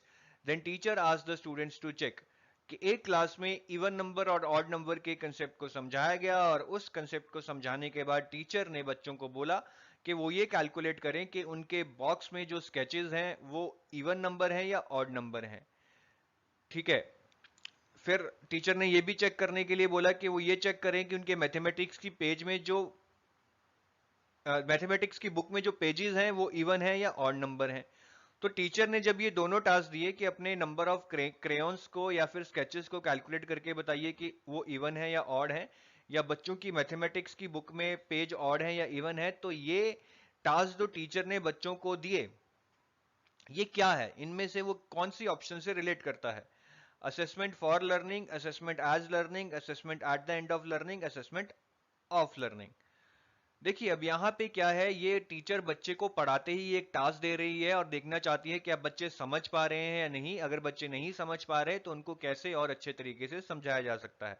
तो ये बेसिकली पढ़ाते पढ़ाते असेसमेंट हो रही है, ये फॉर्मेटिव असेसमेंट है, ठीक है। और हम जानते हैं कि फॉर्मेटिव असेसमेंट को हम असेसमेंट फॉर लर्निंग भी कहते हैं, इसलिए इसका आंसर होगा ऑप्शन नंबर 1। चलिए, अब तक हमने अच्छे से पढ़ लिया है कि कॉम्प्रिहेंसिव एंड कंटिन्यूस एवेल्युएशन क्या होती है, हमें assessment of learning, for learning और असेसमेंट एज लर्निंग को भी अच्छे से समझ लिया है। अब हम कुछ असेसमेंट टेक्निक्स के बारे में पढ़ेंगे जो बेसिकली मैथमेटिक्स में यूज की जाती हैं और बच्चों को असेस करने के लिए काफी अच्छी टेक्निक्स मानी जाती हैं। तो ये है हमारे सामने फॉर्मेटिव असेसमेंट और समेटिव असेसमेंट की कुछ टेक्निक्स। फॉर्मेटिव असेसमेंट में जो टेक्निक्स हैं बेसिकली जैसे observation, interview schedule, checklist, rating, anecdotal records, portfolio, rubrics, ऐसे ही कुछ और टेक्निक्स हैं। क्विजेस कर सकते हैं आप क्लास में, बच्चों को प्रोजेक्ट्स दे सकते हैं, बच्चों में डिबेट करवा सकते हैं, ग्रुप डिस्कशंस करवा सकते हैं। ठीक है, तो ये सारी फॉर्मेटिव असेसमेंट की टेक्निक्स हैं। इनमें मैं बहुत सारे नाम तो आप आसानी से पढ़कर ही समझ जाएंगे कि क्विज का क्या मतलब है, डिबेट का क्या मतलब है, प्रोजेक्ट का क्या मतलब है। कुछ चीज़ों को हम आने वाली स्लाइड्स में डिस्कस करेंगे, जैसे कि anecdotal record, rating scale, check list, ठीक है, रुब्रिक्स, पोर्टफोलियो एनालिसिस। इनमें से जो थोड़ी आसानी से ना समझ आने वाली चीजें हैं उनको हम आने वाली स्लाइड्स में डिस्कस करेंगे। ऐसे ही समेटिव असेसमेंट में भी, जो कि टर्म के एंड में होते हैं, बेसिकली रिटन टेस्ट होते हैं। तो ये written test basically objective type, short answer और लॉन्ग आंसर हो सकते हैं। मतलब इन तीनों में से किसी भी टाइप का आंसर आपको लिखने के लिए बोला जा सकता है। लॉन्ग आंसर मीन्स जो बहुत बड़े बड़े होते हैं, शॉर्ट आंसर जो कि 4, 5 या 6 लाइंस में खत्म हो सकते हैं, ऑब्जेक्टिव जो कि 1 वर्ड आंसर होते हैं। ठीक है, तो समेटिव असेसमेंट में रिटन टाइप टेस्ट होते हैं और इन 3 टाइप के क्वेश्चंस पूछे जाते हैं। तो हम आने वाली स्लाइड्स में इन मेथड्स को, जो कि असेसमेंट की टेक्निक्स हैं, इनको डिस्कस करेंगे। हम शुरू करेंगे रिटन टेस्ट से, जो कि समेटिव असेसमेंट के लिए यूज होता है, और फिर हम बाद में आगे जाकर फॉर्मेटिव असेसमेंट के कुछ टूल्स के बारे में भी डिस्कस करेंगे। चलिए अब हम कुछ अदर टेक्निक्स ऑफ इवैल्यूएशन को भी पढ़ लेते हैं। सबसे पहले हम देखते हैं कि एकेडमिक अचीवमेंट को टेस्ट करने के लिए कौन कौन से टेस्ट होते हैं। सबसे पहला है written test, oral test, practical test और डेली वर्क। तो रिटन टेस्ट हमने देखा है जैसे कि ज्यादातर समेटिव असेसमेंट का पार्ट होता है, और ऑरल टेस्ट, प्रैक्टिकल टेस्ट और डेली वर्क आपकी फॉर्मेटिव असेसमेंट के पार्ट होते हैं। रिटन टेस्ट भी 2 टाइप के हो सकते हैं, ऐसे टाइप या फिर ऑब्जेक्टिव टाइप। अब हम देखेंगे कि ऐसे टाइप और ऑब्जेक्टिव टाइप टेस्ट कैसे होते हैं और इनमें क्या फर्क है। तो सबसे पहले रिटन टेस्ट के अंदर हम ऐसे टाइप को डिस्कस करते हैं। ऐसे टाइप का मतलब क्या है? देखिए, ऐसे टाइप क्वेश्चंस या जो रिटन टेस्ट में आते हैं उनका मतलब होता है कि जिनके आंसर्स बड़े बड़े होते हैं। ठीक है, तो ऐसे टाइप क्वेश्चंस बेसिकली आपकी पूरी नॉलेज को टेस्ट करते हैं कि क्या आप स्टेप बाय स्टेप प्रोसीजर जानते हैं, क्या आप अपनी नॉलेज को अच्छे से पेपर पे उतार सकते हैं। ठीक है, तो जैसे कि अगर आपको क्वेश्चन दे दिया जाए कि आपको क्यूबॉइड का वॉल्यूम निकालना है, तो ये एक ऐसे टाइप क्वेश्चन होगा, क्योंकि शायद इसमें आपको पहले क्यूबॉइड बनाना होगा, फिर उसकी लेंथ की डायमेंशन मापनी होगी, फिर एक एक स्टेप करके आपको इसका वॉल्यूम निकालना होगा। यूनिट्स का ध्यान रखना होगा कि लेंथ अगर मीटर्स में है तो ब्रेड्थ भी मीटर्स में होनी चाहिए, सेंटीमीटर्स में ना हो। तो ऐसा अगर आप ऐसे टाइप क्वेश्चन सॉल्व करेंगे तो उससे आपकी सबसे पहले तो प्रोसीजरल नॉलेज का पता चलेगा। प्रोसीजरल नॉलेज का मतलब है कि आप क्या प्रोसीजर जानते हैं कि स्टेप बाय स्टेप क्यूबॉइड का वॉल्यूम कैसे निकालना है। साथ ही साथ आपकी कंसेप्चुअल नॉलेज का तो पता चलेगा ही चलेगा, क्योंकि आप क्यूबॉइड का वॉल्यूम तभी निकाल सकते हैं अगर आपके कंसेप्ट क्लियर हैं कि क्यूबॉइड क्या होता है, वॉल्यूम क्या होता है, लेंथ क्या होती है, ब्रेड्थ क्या होती है। ठीक है, तो ऐसे टाइप क्वेश्चंस आपकी प्रोसीजरल और कंसेप्चुअल नॉलेज दोनों को चेक कर लेते हैं। जबकि आने वाली स्लाइड्स में हम ऑब्जेक्टिव टाइप के बारे में पढ़ेंगे। ऑब्जेक्टिव टाइप सिर्फ आपकी कंसेप्चुअल नॉलेज को ही टेस्ट कर पाते हैं, प्रोसीजरल नॉलेज को नहीं टेस्ट कर पाते हैं, क्योंकि ऑब्जेक्टिव टाइप क्वेश्चन में सिर्फ आप आंसर लिख देते हैं या आंसर को पहचान लेते हैं। उसके पीछे क्या प्रोसीजर लगाया है, मतलब कैसे आपने स्टेप बाय स्टेप सॉल्व किया है, वो किसी को भी पता नहीं लगता। लेकिन अगर आपने करेक्ट आंसर निकाल दिया तो आपका ये पता लग जाता है कि आपको कंसेप्चुअल क्लैरिटी है, आपके कंसेप्ट क्लियर हैं। तो ऐसे टाइप में both procedural and conceptual knowledge का टेस्ट हो जाता है, ऑब्जेक्टिव टाइप में सिर्फ कंसेप्चुअल नॉलेज का टेस्ट होता है। जो दूसरे टाइप ऑफ रिटन टेस्ट है वो है ऑब्जेक्टिव टाइप। ऑब्जेक्टिव टाइप में आपको बहुत छोटे छोटे आंसर लिखने होते हैं, ऐसे टाइप की तरह बड़े बड़े आंसर नहीं लिखने होते हैं। ऑब्जेक्टिव टाइप को आगे 2 पार्ट्स में डिवाइड किया गया है, पहला है रिकॉग्निशन टाइप और दूसरा है रिकॉल टाइप। रिकॉग्निशन टाइप जो टेस्ट होते हैं उनमें आपको आंसर को रिकॉग्नाइज करना होता है। सपोज कीजिए आपको ये 2 लोगो दिखाए जाएं और पूछा जाए कि इनमें से मैकडोनल्ड का लोगो क्या है। तो बेसिकली आपको मैकडोनल्ड के लोगो को रिकॉग्नाइज करना है। तो अगर आप उसको रिकॉग्नाइज कर लेंगे तो आप पहचान लेंगे कि ये मैकडोनल्ड का लोगो है। ऐसे ही जो रिकॉल टाइप टेस्ट होते हैं उसमें आपको आंसर को रिकॉल करना होता है। जैसे कि अगर आपसे पूछा जाए कि what is the highest mountain in India, और आपको माउंटेन्स के नाम ना दिए जाएं, तो बेसिकली इसमें आपको रिकॉल करना है कि इंडिया में कौन सा हाईएस्ट माउंटेन है। अगर आपको 4 ऑप्शंस दे दी जाती तो वो रिकॉग्निशन टाइप हो जाता, क्योंकि उसमें आपको रिकॉग्नाइज करना था कि इन चारों में से कौन सा इंडिया का हाईएस्ट माउंटेन है। तो आप अब फर्क समझ गए होंगे रिकॉग्निशन टाइप और रिकॉल टाइप में। चलिए रिकॉल टाइप का एक और एग्जांपल डिस्कस करते हैं। जैसा कि हमने रिकॉग्निशन टाइप में पढ़ा था कि अगर मैं आपको दो लोगो दिखाकर पूछूं कि इनमें से मैकडॉनल्ड का लोगो कौन सा है, तो वो रिकॉग्निशन टाइप है। लेकिन अगर मैं आपको एक क्वेश्चन पूछूं कि which is the best burger chain in India, के इंडिया में सबसे अच्छे बर्गर कहाँ मिलते हैं, तो आपको बेसिकली ये रिकॉल करना पड़ेगा। सबसे पहले तो आप सोचेंगे कि इंडिया में बर्गर कौन कौन बेचता है। चलिए जी, बर्गर बेचने वाले मैकडोनल्ड हैं, बर्गर किंग हैं, और भी बहुत सारे हैं। फिर आप उनमें से डिसाइड करेंगे कि सबसे अच्छा बर्गर कहाँ मिलता है। तो बेसिकली आप पहले ये याद करेंगे कि बर्गर कहाँ कहाँ मिलते हैं, आपको रिकॉल करना पड़ेगा। तो ये बहुत ही सटल डिफरेंस है रिकॉग्निशन टाइप और रिकॉल टाइप में, जो आपको याद रखना है, और एग्जाम में इस पे क्वेश्चन भी पूछा जा सकता है। चलिए अब हम डिस्कस करते हैं कि रिकॉग्निशन टाइप में वेरियस टाइप ऑफ क्वेश्चंस क्या होते हैं। सबसे पहले है ऑल्टरनेट रिस्पांस। जो भी ट्रू फॉल्स टाइप क्वेश्चंस होते हैं वो ऑल्टरनेट रिस्पांस टाइप होते हैं। ऐसे ही मल्टीपर्पज चॉइस, मतलब कि मल्टी चॉइस क्वेश्चंस, जैसे कि आपके क्वेश्चन सीटीईटी एग्जाम में आते हैं, उनको हम मल्टीपर्पज चॉइस क्वेश्चंस कहते हैं। Matching means match the column, जो कि हम छोटी क्लासेस में करते रहे हैं।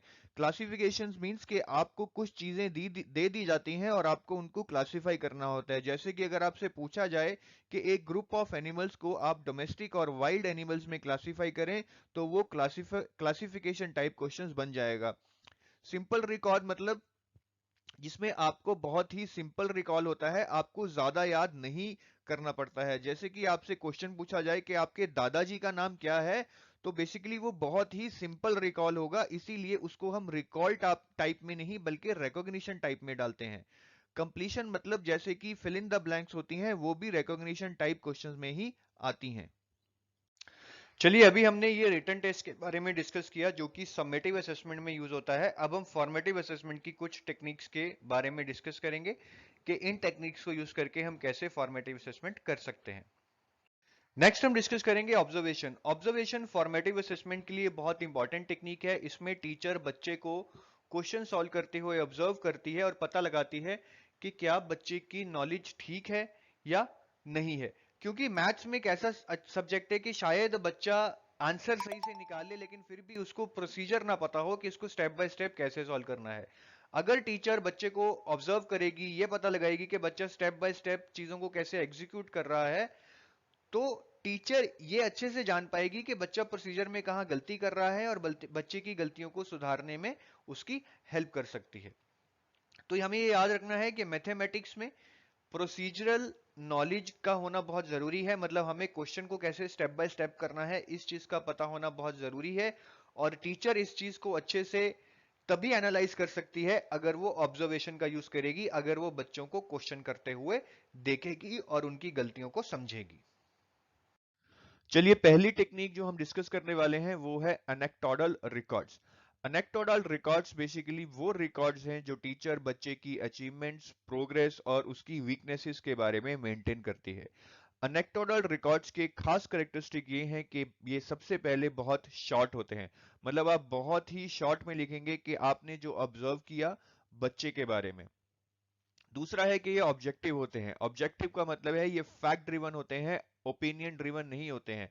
तो टीचर को जो भी फैक्ट्स ऑब्जर्व हो रहे हैं, टीचर को वो कैप्चर करने हैं, टीचर को अपनी ओपिनियन उसमें नहीं लिखनी है।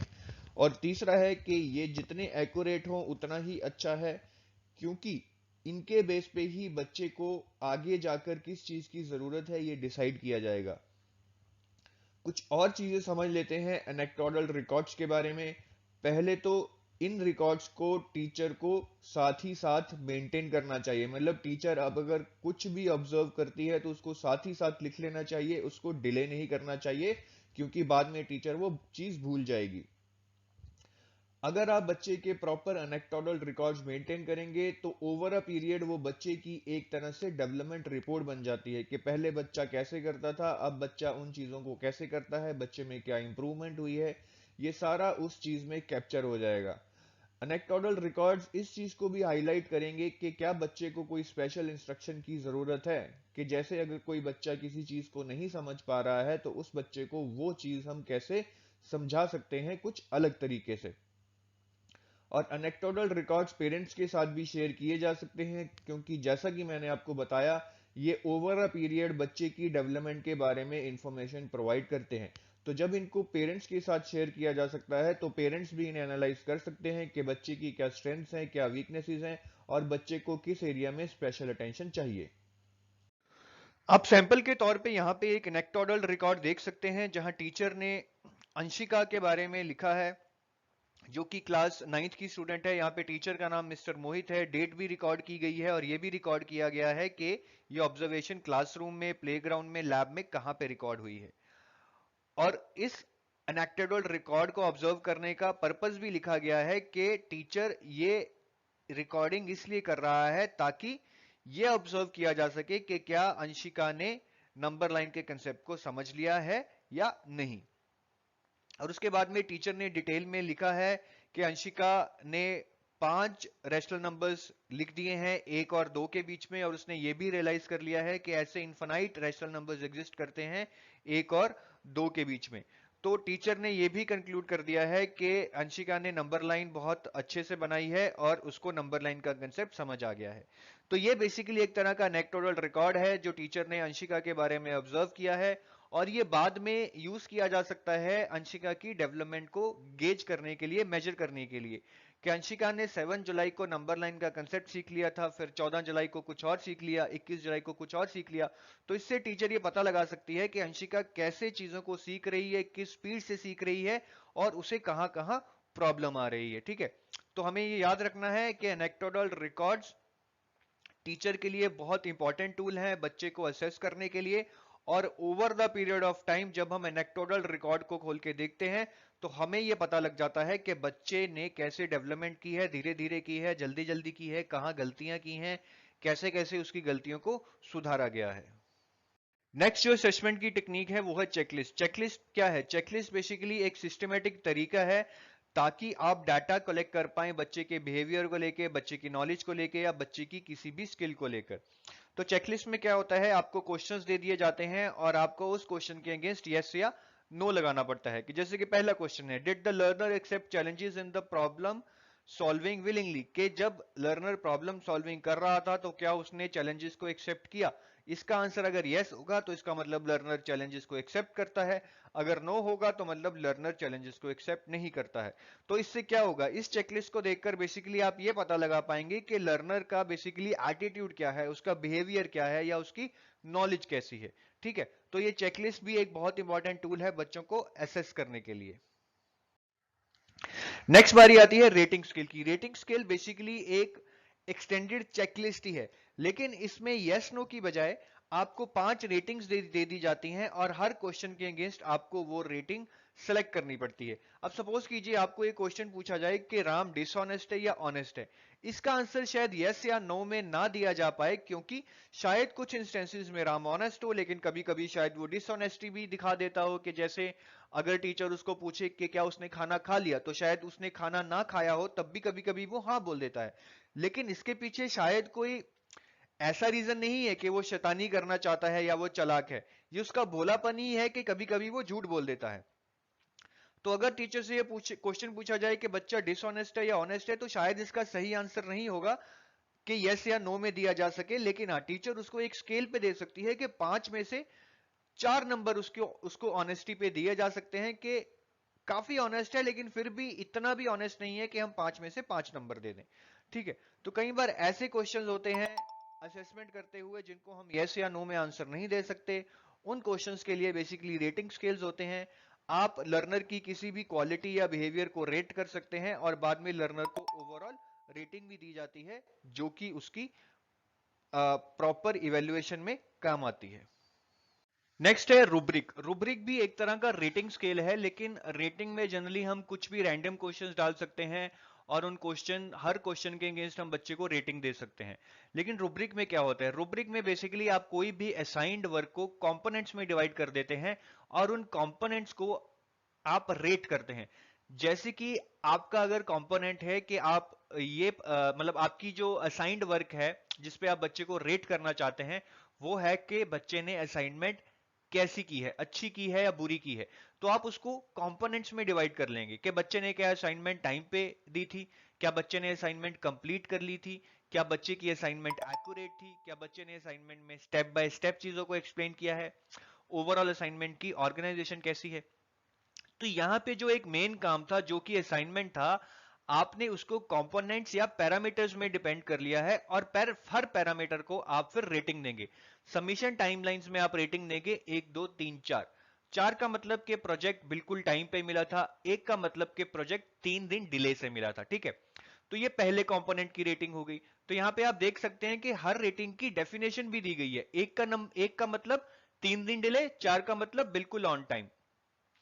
फिर दूसरा कंपोनेंट इस असाइनमेंट को रेट करने के लिए है कंप्लीशन, कि क्या बच्चे ने सारी असाइनमेंट कंप्लीट की है। यहां पे 4 का मतलब होगा कि असाइनमेंट के सारे पार्ट्स को अच्छे से और नीटली कंप्लीट किया गया था, ठीक है। 1 का मतलब होगा कि कुछ पार्ट्स को प्रोजेक्ट में कंप्लीट नहीं किया गया था, ठीक है। तो ऐसे ही 1 के 4 के बीच में कंप्लीशन के ऊपर भी रेटिंग दी जाएगी। तो ऐसे करते करते हर कंपोनेंट या एस्पेक्ट पे रेटिंग दी जाएगी। और जो ये सारे कंपोनेंट्स हैं, ये बेसिकली जो आपका मेन काम है जिसको आप रेट करना चाहते हैं, जो कि यहां पे बच्चे की असाइनमेंट है, उससे ही रिलेटेड है, ठीक है। तो ये कंपोनेंट्स किसी मेन काम के पैरामीटर्स हैं और उस मेन काम को रेट करने के लिए हम इन कंपोनेंट्स को रेट करेंगे। और हर कंपोनेंट को रेटिंग दी जाती है और हर रेटिंग के कॉरस्पॉन्डिंग उस कंपोनेंट से रिलेटेड डेफिनेशन भी दी जाती है कि सबमिशन टाइमलाइंस में 1 का मतलब, 2 का मतलब, 3 का मतलब और 4 का मतलब क्या है। ऐसे ही एक्यूरेसी में 1 का मतलब है कि एंटायर प्रोजेक्ट वाज इनकरेक्ट, जबकि 4 का मतलब है कि सारा प्रोजेक्ट करेक्ट था, ठीक है। और ओवरऑल जब इन कंपोनेंट्स को रेटिंग दे दी जाती है तो एक फाइनल रेटिंग भी बना दी जाती है जो कि उस बच्चे की फाइनल असेसमेंट देती है। नेक्स्ट जो असेसमेंट टेक्निक है वो है असाइनमेंट। असाइनमेंट बेसिकली आप जानते हैं कि जब भी हमें क्लास में कुछ पढ़ाया जाता है तो उसके बाद हमें असाइनमेंट दी जाती है ताकि हम अपने आप से चीजों को और एक्सप्लोर करें और जानें, जिससे हमारी लर्निंग और ज्यादा हो। असाइनमेंट से बेसिकली हमारी इवेल्युएशन भी की जा सकती है और हमारी लर्निंग को भी बढ़ाया जा सकता है, ठीक है। कई बार टीचर हमें बेसिक कंसेप्ट पढ़ा के ही असाइनमेंट दे देता है और वो असाइनमेंट करने से हमारी और नॉलेज बढ़ती है। और कई बार हमें काफी कुछ सिखा के असाइनमेंट दी जाती है और उस असाइनमेंट के बेसिस पे हमें इवेल्युएट किया जाता है कि आपने क्लास में किस हद तक चीजों को समझा था और आप असाइनमेंट कितनी कर पाए हैं। असाइनमेंट का एक एग्जांपल देखते हैं। सपोज टीचर ने क्लास में बच्चों को बार ग्राफ और पाई चार्ट बनाना सिखाया और फिर असाइनमेंट दी कि वो क्लास वाइज एनरोलमेंट देखें 2014-15, 15-16 और 16-17 के सेशंस के लिए कि इस क्लास में कितनी एनरोलमेंट्स हुई थी।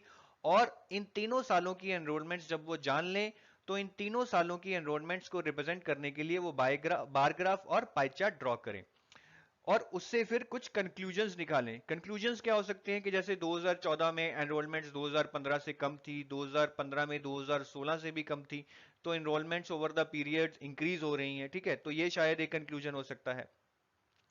जो भी कंक्लूजन हो, जो टीचर का बेसिक यहाँ पे पर्पस है वो ये है कि बच्चों को कुछ रियल लाइफ डेटा के साथ जोड़कर उस डेटा के ऊपर जो क्लास में सिखाया गया है वो उनसे करवाकर या बनवाकर उनको प्रैक्टिस करवाई जाए ताकि वो अपनी नॉलेज को रियल लाइफ से जोड़ पाए।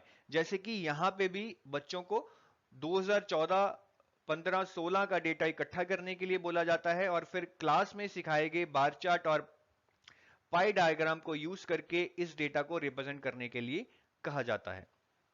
तो हमें ये याद रखना है कि असाइनमेंट लर्निंग और इवेल्युएशन दोनों के लिए यूज होती हैं और असाइनमेंट हमें उस तरह से दी जाती हैं ताकि हम अपने मैथमेटिकल कंसेप्ट्स को अपनी रियल लाइफ से कहीं ना कहीं जोड़कर समझ सकें, देख सकें। अब हम डिस्कस करते हैं प्रोजेक्ट्स। प्रोजेक्ट्स हमें कैसे असेसमेंट में हेल्प करते हैं।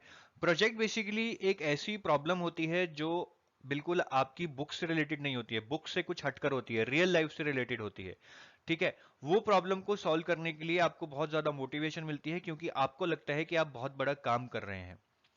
किसी भी प्रोजेक्ट को पूरा करने के लिए आपको बेसिकली बहुत सारी चीजों को ऑब्जर्व करना पड़ेगा, बहुत सारे डेटा को कलेक्ट करना पड़ेगा, एनालाइज करना पड़ेगा, ऑर्गेनाइज करना पड़ेगा, इंटरप्रेट करना पड़ेगा, और ये सब करके आप उस प्रोजेक्ट को पूरा कर पाएंगे।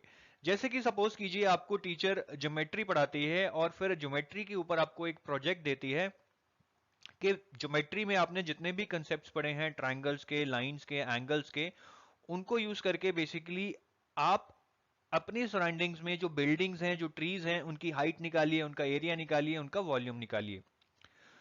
तो ये एक क्वेश्चन नहीं है, ये आपको एक प्रोजेक्ट दिया गया है। इसके लिए आपको बहुत ज्यादा प्लानिंग करनी पड़ेगी कि आप किस ऑर्डर में ट्रीज और बिल्डिंग्स को अप्रोच करेंगे।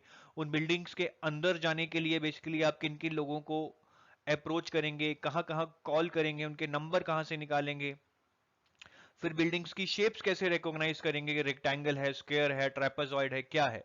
ठीक है, तो इस तरह से जब आप किसी भी प्रोजेक्ट को सॉल्व करेंगे तो वो आपकी रियल लाइफ से बहुत ज्यादा जुड़ा होगा। आपको ये समझ में आएगा कि मैथ्स को हम रियल लाइफ में कैसे अप्लाई कर सकते हैं, और आप में बेसिकली क्रिटिकल थिंकिंग की कैपेबिलिटी एक अलग ही लेवल पे पहुंच जाएगी। तो टीचर्स को ये चाहिए कि वो क्लास में एटलीस्ट 4-5 या 1 यूनिट पढ़ा के बच्चों को कुछ प्रोजेक्ट दे, ताकि उस प्रोजेक्ट को करते करते वो ये भी सीखें कि इन चीजों को हम रियल लाइफ में कैसे अप्लाई कर सकते हैं। चलिए अब हम डिस्कस करते हैं portfolio assessment. Portfolio assessment basically वो तरीका है जिसमें बच्चे का एक पोर्टफोलियो बना दिया जाता है। पोर्टफोलियो से मतलब है स्टूडेंट फाइल। इस स्टूडेंट फाइल या पोर्टफोलियो में बच्चा अपने काम के कुछ सैंपल्स को इंक्लूड करता है, जैसे कि बच्चे ने अगर कोई चार्ट बनाया हो, कोई असाइनमेंट की हो, कोई रिसर्च वर्क किया हो, तो सब कुछ इस फाइल में इंक्लूड करता रहता है। तो ओवर द पीरियड बच्चा इस फाइल को देख के या फिर टीचर इस फाइल को देख के ये अंदाजा लगा सकती है कि बच्चे ने कैसे ग्रो किया है, कि पहले वो किस चीज को अच्छे से नहीं करता था, अब उस चीज में कैसे एक्सपर्ट बन गया है। एक जो बहुत इंपॉर्टेंट फैक्टर है या कीवर्ड है पोर्टफोलियो असेसमेंट में, वो है रिफ्लेक्शन। कि बच्चे इसमें अपने काम पर रिफ्लेक्ट करके, कि जब बच्चे आगे जाके इस फाइल को देखेंगे तो वो खुद रिफ्लेक्ट कर सकते हैं कि उन्होंने कैसे ग्रो किया है, उनकी क्या स्ट्रेंथ्स हैं और क्या वीकनेसेस हैं। मतलब बच्चे इस फाइल को देख के सेल्फ असेसमेंट कर सकते हैं कि उनकी किस एरिया में स्ट्रेंथ्स है और किस एरिया में वीकनेसेस है, क्योंकि इस फाइल में उनका पूरा चिट्ठा मौजूद होगा कि पूरे साल उन्होंने क्या किया है, कहां गलतियां की हैं, कहां अच्छा काम किया है। चलिए अब हम इन टेक्निक्स पे आए हुए क्वेश्चंस के बारे में देखते हैं कि इन टेक्निक में से क्या क्या क्वेश्चन आए हैं और क्या वो क्वेश्चंस हम कर पा रहे हैं। थोड़े एप्लीकेशन बेस्ड क्वेश्चंस हैं, शायद कुछ क्वेश्चंस आपको मुश्किल लगे, लेकिन चलिए देखते हैं कि क्वेश्चंस हैं क्या। पहला क्वेश्चन है, which of the following assessment strategies can be used to assess learners interest in and attitude to mathematics. कि इनमें से कौन सी असेसमेंट स्ट्रैटेजीज लर्नर का इंटरेस्ट या उसका एटीट्यूड मैथमेटिक्स के प्रति जानने में हेल्प मिल सकती है। पहली ऑप्शन है oral test, paper pencil test या क्लास पार्टिसिपेशन। अब देखिए, ऑरल टेस्ट या पेपर पेंसिल टेस्ट से आप कभी भी लर्नर के जेन्युइन इंटरेस्ट को नहीं जान पाएंगे, क्योंकि पेपर पेंसिल टेस्ट में कोई भी चीजों के बारे में रट्टा मार के या समझकर, थोड़ा बहुत रट्टा मारकर नंबर ला सकता है। तो पेपर पेंसिल टेस्ट कभी भी आपको लर्नर के जेन्युइन इंटरेस्ट के बारे में जानने में नहीं हेल्प करेगा। दूसरा है checklist portfolio paper pencil test. इसमें भी पेपर पेंसिल टेस्ट आ गया, तो ये दूसरा ऑप्शन भी हम नकार देंगे। तीसरा ऑप्शन है checklist portfolio project class participation. अब देखिए, पोर्टफोलियो में क्या होता है, पोर्टफोलियो में आप लर्नर की सारी एक्टिविटीज जो आप वो over the period of time करता है, कि उसने मैथ के लैब में कोई एक्टिविटी की, उसने मैथ्स का कोई एक्सपेरिमेंट किया, उसने मैथ्स पे कोई मॉडल बनाया, ये आप सारे पोर्टफोलियो में इंक्लूड करते हैं। तो पोर्टफोलियो को देखकर आप ये जान सकते हैं कि बच्चा कितना क्रिएटिव है, उसका मैथ्स में कितना जेन्युइन इंटरेस्ट है। ठीक है, ऐसे ही प्रोजेक्ट एक्टिविटी देख के भी कि बच्चे ने कितना मेहनत करके प्रोजेक्ट बनाया है। जब आप प्रोजेक्ट देते हैं तो उसको रियल लाइफ में मैथमेटिक्स की एप्लीकेशन करनी होती है। तो प्रोजेक्ट अच्छे से वही कर सकता है जिसको मैथ्स में जेन्युइन इंटरेस्ट हो या मैथ्स के प्रति उसका एटीट्यूड अच्छा हो।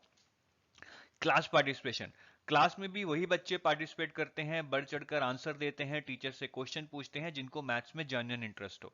ऐसे ही चेकलिस्ट है, चेकलिस्ट में भी आप कुछ क्वेश्चंस बना सकते हैं, उनके आंसर्स आप यस और नो में दे सकते हैं, और फिर कोई भी दूसरा आदमी उस चेकलिस्ट को देखकर ये पता लगा सकता है कि बच्चे का मैथ्स में जेन्युइन इंटरेस्ट है या नहीं है। तो इसका सही ऑप्शन आंसर ऑप्शन नंबर 3 ही होगा, क्योंकि इसमें सारे ऐसे ऑप्शंस हैं जिनमें आप बच्चे का मैथ्स में कितना इंटरेस्ट है या उसका मैथ्स के प्रति क्या एटीट्यूड है उसके बारे में जान सकते हैं।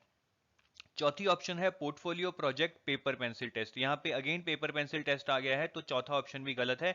सही आंसर होगा इसका ऑप्शन नंबर 3। देखिए ये क्वेश्चंस बहुत ट्रिकी हैं, आप कितना भी पढ़ लीजिए, कितनी भी बुक्स पढ़ लीजिए, कुछ भी कर लीजिए, लेकिन ऐसे क्वेश्चंस, एप्लीकेशन बेस्ड क्वेश्चंस आपको तभी कर पाएंगे या आपको तभी समझ आएंगे अगर आपको कंसेप्चुअल क्लैरिटी है। नेक्स्ट क्वेश्चन देखते हैं। Portfolio of mathematics students can have के जो मैथमेटिक्स स्टूडेंट्स का पोर्टफोलियो होता है उसमें क्या क्या हो सकता है?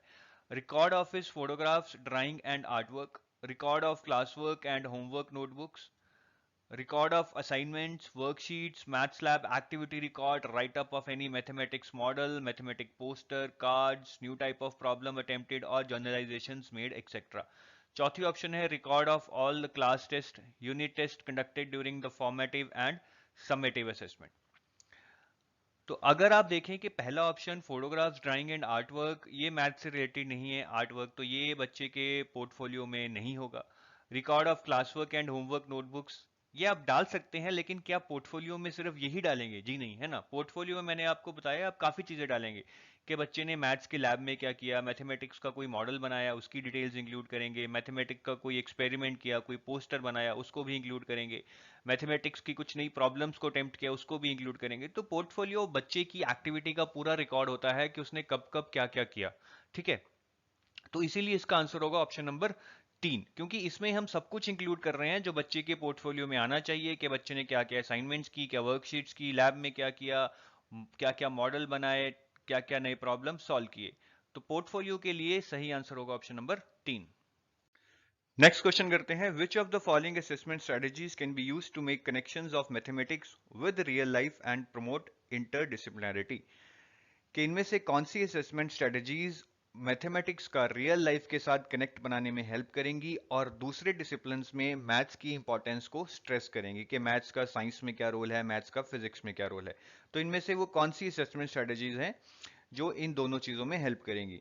अब देखिए पहली ऑप्शन है सर्वे प्रोजेक्ट चेकलिस्ट। चेकलिस्ट का इसमें कोई भी रोल नहीं है, ठीक है। चेकलिस्ट कैसे आपको आपकी रियल लाइफ से कनेक्ट करने में हेल्प करेगी? बिल्कुल भी नहीं, ठीक है। सर्वे और प्रोजेक्ट जरूर करेंगे, क्योंकि सर्वे में आप कुछ चीजों के बारे में सर्वे करेंगे, डेटा कलेक्ट करेंगे, लोगों से बात करेंगे, तो बहुत कुछ आप जानेंगे।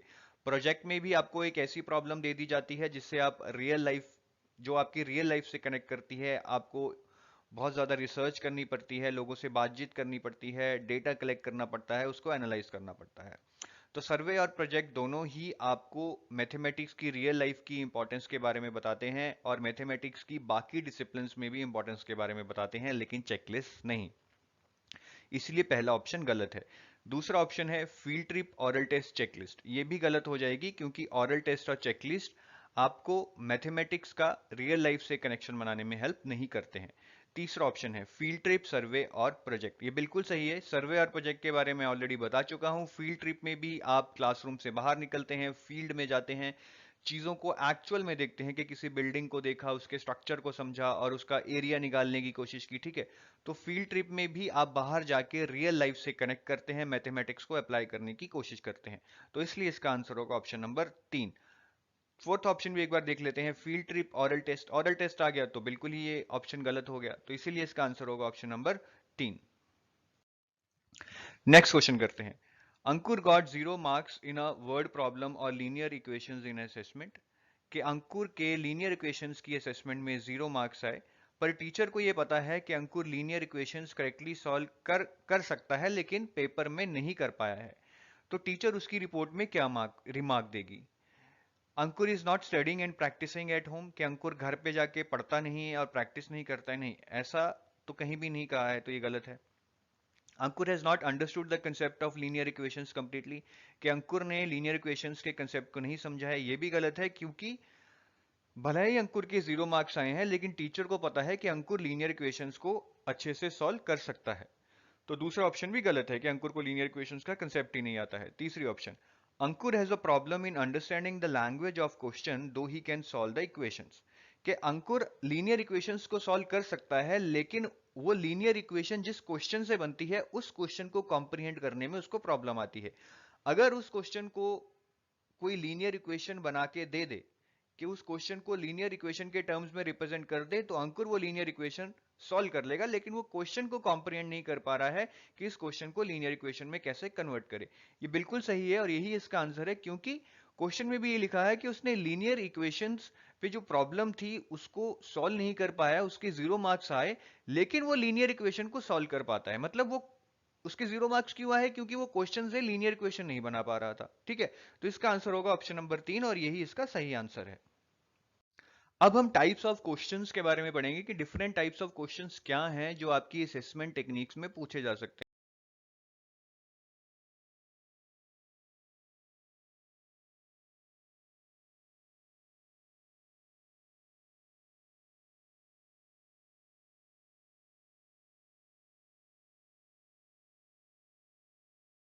आज हम मैथमेटिक्स के टॉपिक में इवैल्यूएशन एंड असेसमेंट के बारे में पढ़ने वाले हैं। बहुत ही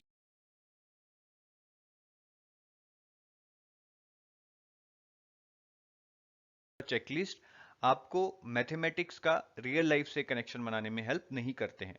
तीसरा ऑप्शन है फील्ड ट्रिप, सर्वे और प्रोजेक्ट।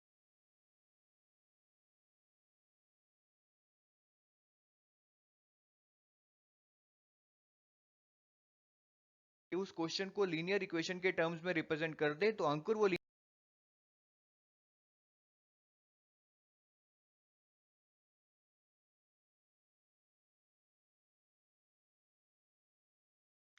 आज हम मैथमेटिक्स के टॉपिक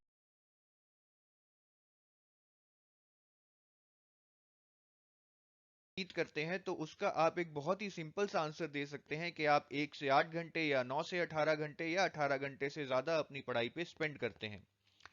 इसी तरह अगर आपसे कोई क्वेश्चन पूछे कि are you feeling better today, तो इसका भी एक बहुत ही सिंपल सा आंसर यस या नो में दिया जा सकता है, इसलिए ये भी क्लोज एंडेड क्वेश्चन होगा। इसी तरह जो ये सारे क्वेश्चंस हैं ये सारे क्लोज एंडेड क्वेश्चंस हैं, क्योंकि इनका आंसर यस या नो या फिर एक या दो वर्ड्स में दिया जा सकता है। अब हम बात करेंगे ओपन एंडेड क्वेश्चंस की। ओपन एंडेड क्वेश्चंस वो क्वेश्चन होते हैं जो आपको सोचने पे मजबूर करें। इनका आंसर आप एक या दो वर्ड्स में नहीं दे सकते, इनका आंसर थोड़ा बड़ा होता है। सपोज कीजिए आपसे कोई क्वेश्चन पूछे कि आप अपनी स्टडी हैबिट्स के बारे में बताएं, तो इसमें आपको अपनी स्टडी हैबिट्स को एक्सप्लेन करना होगा। ये कोई सिंपल आंसर नहीं होगा कि हाँ आपने हाँ या ना कर दी या एक या दो वर्ड में आंसर को कर दिया। तो इस प्रकार के जो क्वेश्चन होते हैं जिसमें आपको एक्सप्लेनेशन देनी होती है या फिर बड़े आंसर देने होते हैं, उनको हम ओपन एंडेड क्वेश्चंस कहते हैं। अब सपोज कीजिए अगर आपसे कोई पूछे कि what were the most important Wars fought in the history of United states, कि यूनाइटेड स्टेट्स की हिस्ट्री में कौन कौन से वॉर्स हैं जो सबसे इंपॉर्टेंट हैं, तो इसका आंसर भी आप एक या दो वर्ड्स में नहीं दे सकते, आपको अच्छे से एक्सप्लेन करना पड़ेगा कि यूनाइटेड स्टेट्स की हिस्ट्री में कौन कौन से वॉर्स इंपॉर्टेंट रह चुके हैं। इसलिए ये भी एक ओपन एंडेड क्वेश्चन होगा। इसी की तरह ये जो सारे क्वेश्चन हैं ये एक या दो वर्ड में आंसर नहीं किए जा सकते, इसके लिए आपको प्रॉपर एक्सप्लेनेशन देनी पड़ेगी और इसीलिए ये सारे क्वेश्चंस ओपन एंडेड क्वेश्चंस हैं।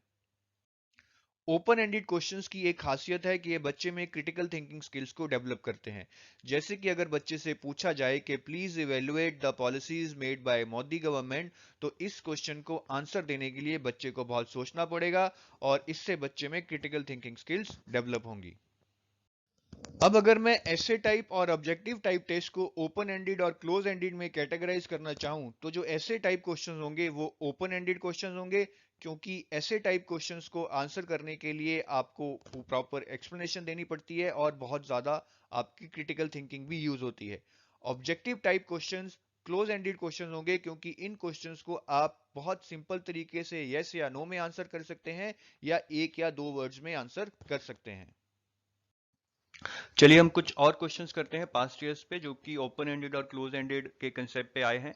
Consider the following 5 + 3 = dash. The open ended question corresponding to the above close ended question is, के क्लास में एक क्लोज एंडेड क्वेश्चन पूछा गया कि 5 + 3 का सम क्या है, इसके कॉरस्पॉन्डिंग ओपन एंडेड क्वेश्चन क्या बनेगा? Find the sum of 5 and 3। ये तो क्लोज एंडेड हो गया कि 5 + 3 8 है, इसमें तो बच्चे को ज्यादा सोचने की जरूरत ही नहीं पड़ेगी और इसका एक ही आंसर होगा। What shall be added to 5 to get 8? ये भी क्लोज एंडेड हो गया, सीधा आंसर है 3। Give any two numbers whose sum is 8। ये ओपन एंडेड है। यहाँ पे आप ये नहीं कह रहे हैं कि 5 + 3 ही 8 होता है। यहाँ पे बोला गया है कि मुझे कोई भी दो नंबर दीजिए जिनका सम 8 है। वो 4 और 4 भी हो सकते हैं, 6 और 2 भी हो सकते हैं, 7 और 1 भी हो सकता है, 5 और 3 भी हो सकता है।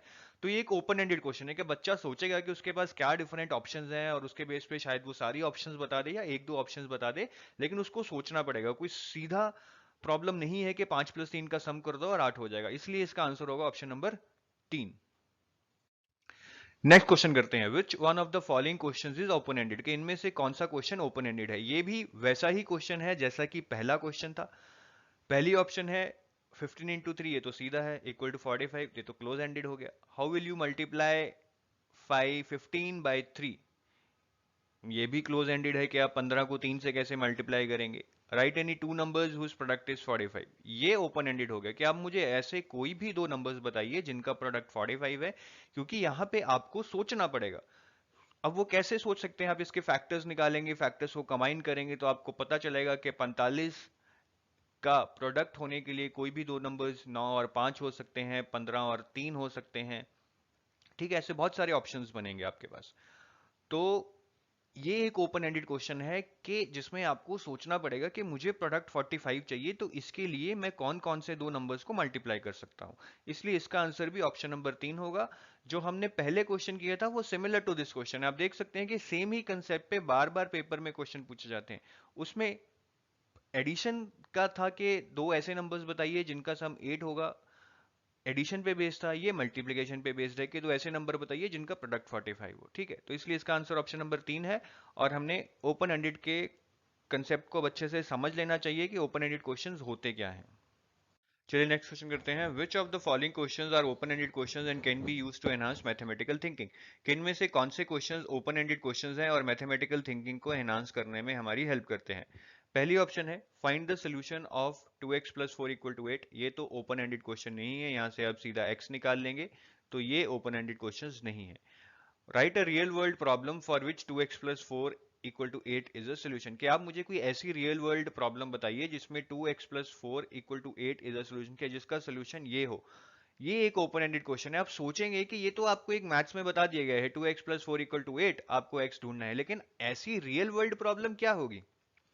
ठीक है, रियल वर्ल्ड प्रॉब्लम हो सकती है कि आप बाजार में आलू लेने चाहते हैं, आलू 2 रुपए किलो हैं और प्लस आपको 4 पे टैक्स लगता है, तो आपने कितने किलो आलू लिए अगर आपने 8 रुपए दिए। तो इसमें क्या होगा कि आलू 2 रुपए किलो हैं, तो 2 × x, आपने x kg आलू लिए, प्लस 4 पे आपका टैक्स लगा और 8 रुपए आपने टोटल दिए, तो आप निकाल लेंगे कि आपने कितने आलू लिए। तो ऐसे आपको कुछ रियल वर्ल्ड प्रॉब्लम्स बतानी है जिनका 2x + 4 = सोल्यूशन हो, या जिनको 2x + 4 की टर्म में रिप्रेजेंट किया जा सके। तो यही इसका सही आंसर है, क्योंकि ये बहुत ही ओपन एंडेड प्रॉब्लम है। बच्चा जब इस प्रॉब्लम को करेगा तो वो अपने नॉलेज को रियल लाइफ से कनेक्ट करने की कोशिश करेगा, उसको बहुत ज्यादा सोचना पड़ेगा, एनालाइज करना पड़ेगा, तभी वो एक रियल वर्ल्ड प्रॉब्लम को 2x + 4 = 8 की टर्म में रिप्रेजेंट कर पाएगा। तो इसका आंसर है ऑप्शन नंबर 2।